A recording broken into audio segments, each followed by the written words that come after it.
5 verbal cues as a coach you can use and say to your players, infielders.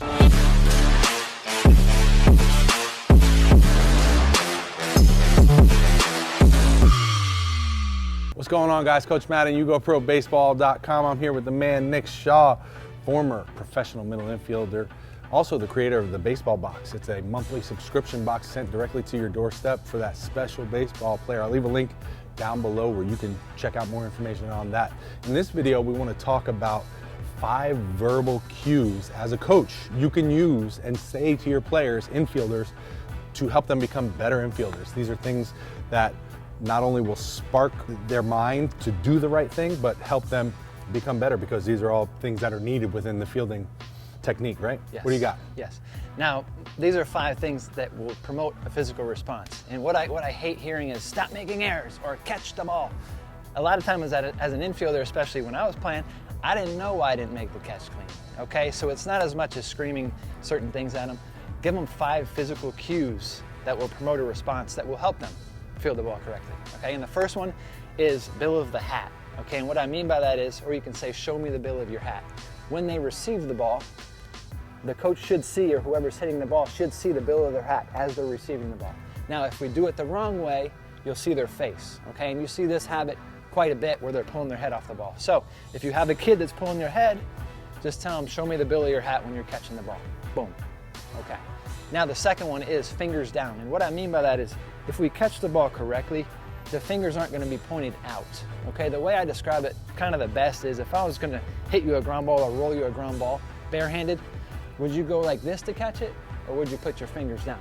Okay, and a lot of kids will say, well, I don't want to go this way because the ball will jam up my fingers, so hands down. The other thing it does is it keeps this arm pretty loose, okay? A lot of times I'll lock my wrist out if I go straight out, and this will get really hard, okay? What I want is a little angle here in the back of the hand, fingers facing down, and it also opens up glove space, okay? Fingers down, I have the entire glove to stop the ball. Fingers up or out, I close glove space pretty quick, okay?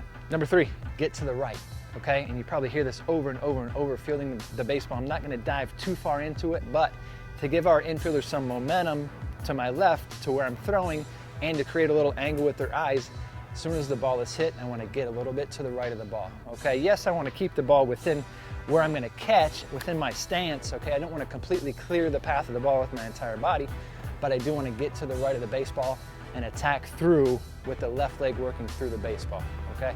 So number 3 is get to the right. Number 4, take your left foot or head, okay, through the baseball.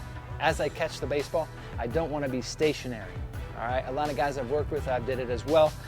Weight will get to my heels, I'll stop, and I won't have any momentum through the baseball. I have to catch with hard hands and stationary feet, and then get momentum that way, okay?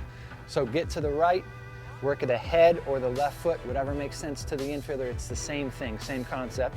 Working those things through the baseball on the catch and making a throw. Last thing is loose hands, okay? Everything I do, I want it to be loose. A lot of kids will get really tight, especially if they've made a mistake in the near past. They'll get really tight when they're fielding the next baseball, or really tight when they're making the throw. Stay loose. Everything I do in this infield is pretty loose, okay?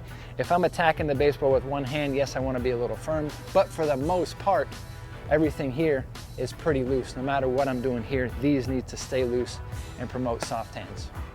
That's really great information. I love that. I'm a huge fan of verbal cues. I think one of the most important things when it comes to verbal cues is, first, let the player know what you mean by those verbal cues, right? Nick just did a great job explaining those, but the player has to know that. Like, for example, in hitting, I hear all the time, stay inside the ball.